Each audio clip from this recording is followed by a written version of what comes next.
memperbaiki atau menyempurnakan dengan membuat sesuatu yang salah menjadi benar. Jadi, reformasi berimplikasi pada mengubah sesuatu untuk menghilangkan yang tidak sempurna menjadi lebih sempurna. Reformasi pendidikan adalah upaya perbaikan yang dilakukan dalam bidang pendidikan. Reformasi pendidikan sendiri memiliki dua karakteristik dasar, yaitu terprogram dan sistemis. Reformasi pendidikan yang terprogram merujuk pada kurikulum atau program suatu institusi pendidikan. Nah, yang termasuk ke dalam reformasi terprogram adalah inovasi. Inovasi adalah memperkenalkan ide, metode, atau sarana baru untuk meningkatkan beberapa aspek dalam proses pembelajaran. Nah, biasanya inovasi pendidikan ini terjadi terlebih dahulu sebelum reformasi pendidikan. Sedangkan reformasi sistemis berkaitan dengan adanya hubungan, kewenangan, dan distribusi, serta alokasi sumber daya yang mengontrol sistem pendidikan secara keseluruhan. Hal ini sering terjadi di luar sekolah, serta berada pada kekuasaan sosial politik. Karakteristik reformasi sistemis sulit sekali diwujudkan karena menyangkut kekuasaan yang ada. Reformasi pendidikan diibaratkan sebagai pohon yang terdiri dari 4 bagian, yaitu akar, batang, cabang, dan daun. Akar reformasi yang merupakan landasan filosofis bersumber dari cara hidup masyarakatnya. Akar reformasi pendidikan adalah masalah sentralisasi dan desentralisasi, masalah pemerataan mutu, dan siklus politik pemerintah setempat. Batangnya adalah keputusan dari pemerintah dan standar-standar tentang struktur dan tujuannya. Cabang-cabang reformasi pendidikan adalah manajemen lokal atau onsite management, pemberdayaan guru, dan perhatian pada daerah setempat.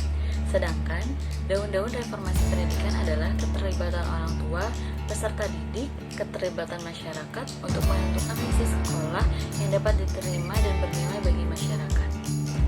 Ada 3 kondisi yang mendorong terjadinya reformasi pendidikan. Yang pertama, perubahan struktur organisasi. Yang kedua, akuntabilitas. Dan yang ketiga, terciptanya kekuatan untuk terjadinya reformasi. Dengan demikian, reformasi pendidikan adalah upaya perbaikan dalam tataran konsep pendidikan, perundang-undangan, peraturan, dan pelaksanaan pendidikan, serta menghilangkan praktik-praktik pendidikan masa lalu yang tidak sesuai atau kurang baik sehingga segala aspek pendidikan pada masa mendatang menjadi lebih baik.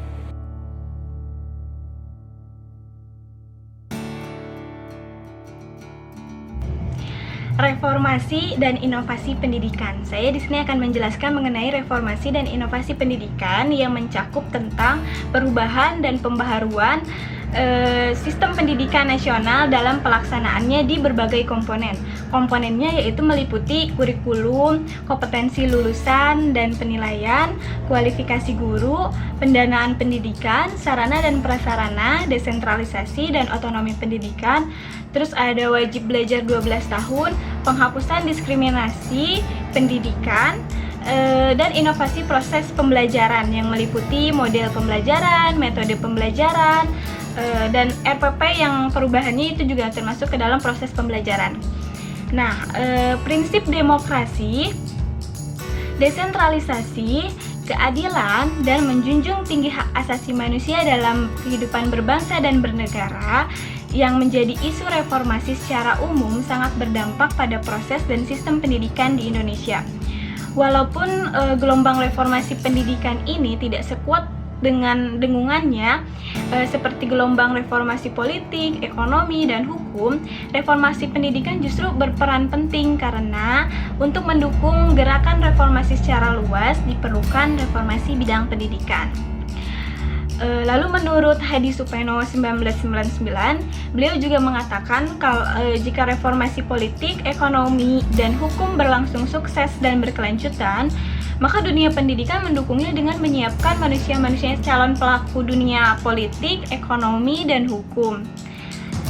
Lalu ada beberapa alasan juga reformasi pendidikan ini terjadi, yaitu adanya banyak kritik ditujukan terhadap dunia pendidikan, baik menyangkut penyelenggaraannya, kualitas guru-guru, mahalnya biaya pendidikan, kualitas output, maupun tidak sesuainya antara kebutuhan dunia kerja dengan kemampuan tamatan lembaga-lembaga pendidikan.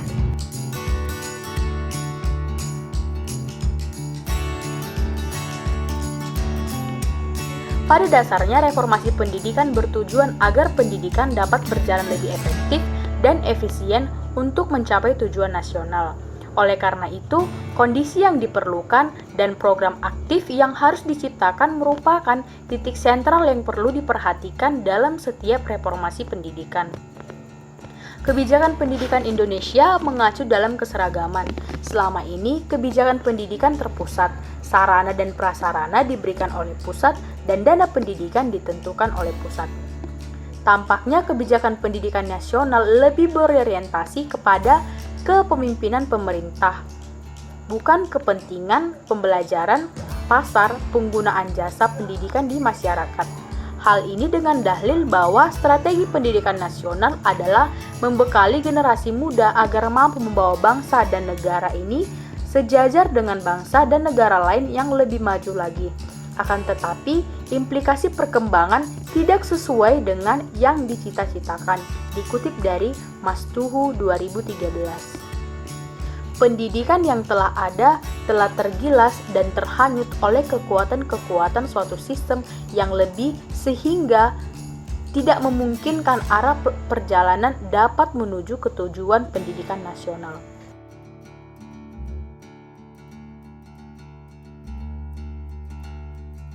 Nah, selanjutnya akan saya sampaikan tentang program dan implementasi inovasi pendidikan. Yang pertama yaitu ada pembaruan kurikulum, di mana Indonesia telah mengalami beberapa kali pembaruan yang tujuannya adalah untuk menyempurnakan pendidikan di Indonesia. Yang pertama kali diterapkan yaitu pada tahun 1947 atau disebut sebagai kurikulum 1947. Kemudian kurikulum 1952, ada kurikulum 1964, yang keempat kurikulum 1968, kurikulum 1975, kurikulum 1984, kurikulum 1994, dan kurikulum suplemen 1999. Kemudian ada kurikulum 2004 atau KBK, kurikulum berbasis kompetensi. Selanjutnya ada kurikulum 2006 atau KTSP yang biasa kita kenal kurikulum tingkat satuan pendidikan, dan yang terakhir adalah kurikulum 2013 yang sedang diterapkan pada sekarang ini. Yang kedua yaitu ada kompetensi lulusan dan perilaku, di mana ini adalah kriteria mengenai kualifikasi kemampuan lulusan yang mencakup sikap, pengetahuan, dan keterampilan. Tiga hal ini diterapkan dalam sistem atau kriteria kelulusan SD, SMP, dan SMA. Selanjutnya yaitu ada tentang kualifikasi guru profesional.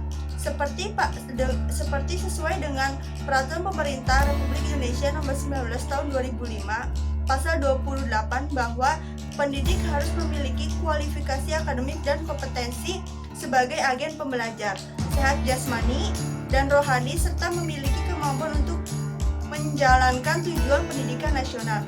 Maksudnya di sini yaitu pendidik atau guru harus minimal memiliki pendidikan terakhir sebagai sarjana strata 1 atau S1 atau D4 yang dibuktikan dengan ijazah.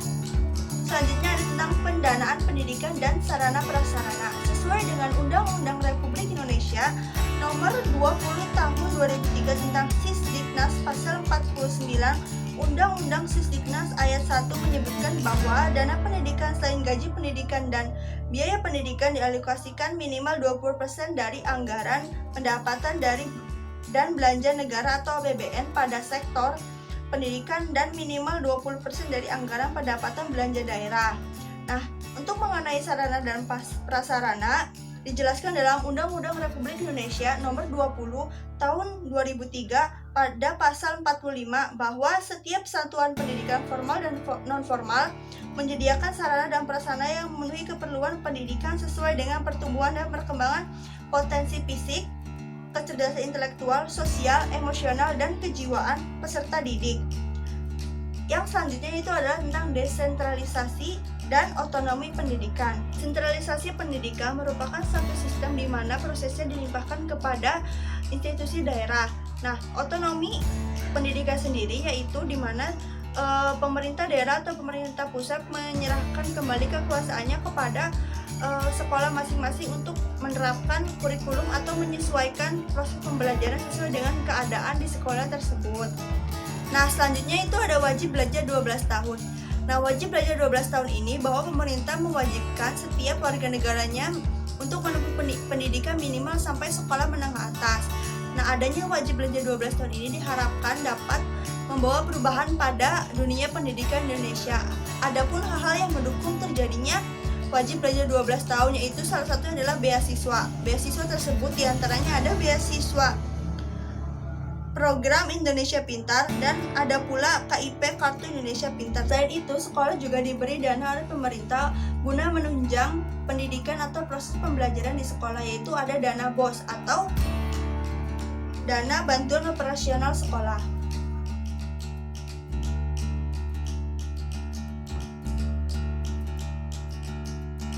Baik, selanjutnya adalah permasalahan yang terjadi dalam inovasi pendidikan. Menurut Nurul Zuria, pada tahun 2007 dalam bukunya halaman 29 menyebutkan bahwa masalah adalah kesenjangan yang terjadi antara dasolen atau yang ideal dengan dasain atau yang seharusnya dan senyatanya, yaitu kesenjangan antara yang diharapkan dengan yang terjadi di lapangan, sehingga itulah yang disebut dengan suatu masalah. Maka dari itu berikut ini akan saya sebutkan beberapa contoh permasalahan dalam inovasi pendidikan yang berkaitan dengan dasolen dan dasain, atau yang berkaitan dengan yang diharapkan dengan yang terjadi di lapangan. Yang pertama, misalkan unsur yang menjadi objek inovasi pendidikannya adalah siswa.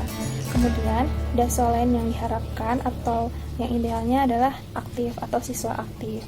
Tetapi dasain yang terjadi atau yang terjadi di lapangan adalah siswa ini pasif.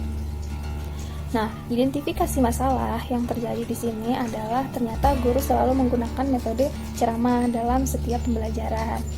Padahal inovasi yang diharapkan, guru memberikan suatu pengembangan pemberian metode, jadi tidak hanya metode ceramah, seperti itu. Kemudian masih dalam unsur siswa yang menjadi objek inovasi, yaitu dasolennya atau yang diharapkannya siswa ini mengerjakan PR. Tetapi dasain yang terjadi atau kenyataan yang terjadi di lapangan, siswa ini tidak mengerjakan PR. Identifikasi masalah yang terjadi di sini ternyata siswa tidak memahami apa yang dipelajari atau tidak memahami materi belajarnya. Padahal inovasi yang diharapkan, jadi siswa diharapkan membuka jam pelajaran tambahan walaupun tidak diminta. Yang ketiga masih dalam unsur siswa. Nah, di sini dasolennya itu atau yang diharapkannya siswa ini semangat untuk terus bertanya. Tetapi dasain yang terjadi di lapangan itu siswa malah tidak semangat untuk bertanya. Ternyata identifikasi masalah yang terjadi di sini gurunya tidak mampu mengembangkan inovasi atau tidak membangunkan inovasi untuk siswa bertanya. Padahal inovasi yang diharapkan ini siswa mampu mengevaluasi diri sehingga mampu bertanya apa yang belum siswa pahami. Kemudian berganti unsur yang menjadi objek inovasi, yaitu guru. Dasolen yang diharapkan yaitu guru dapat datang tepat waktu ketika datang ke sekolah. Tetapi dasain yang terjadi atau yang terjadi di lapangan, ternyata guru ini sering terlambat ketika datang ke sekolah. Ternyata identifikasi masalah yang terjadi ini, guru tidak takut terhadap peraturan sekolah. Padahal ya, inovasi yang diharapkan ini dibuatkannya suatu peraturan beserta kata tertib ini agar mampu membuat guru ini taat dan dapat menaati beberapa peraturan dengan adanya skor pelanggaran juga. Kemudian yang kedua ada guru yang menjadi unsurnya. Dasainnya itu guru diharapkan mampu membuat RPP, tetapi dasain yang terjadi di lapangan itu guru tidak mampu membuat RPP. Nah, identifikasi masalah yang terjadi di sini ternyata guru ini malas. Padahal inovasi yang diharapkan guru ini mampu membuat soft copy-nya sehingga pada semester-semester yang akan datang itu guru hanya melakukan revisi, tidak perlu membuat RPP mengulang lagi dari awal. Mungkin itu saja yang menjadi beberapa identifikasi masalah dalam inovasi pendidikan mengacu pada dasolen dan dasainnya. Sumbernya menurut Suherli tahun 2010 halaman 59 dalam bukunya. Sekian.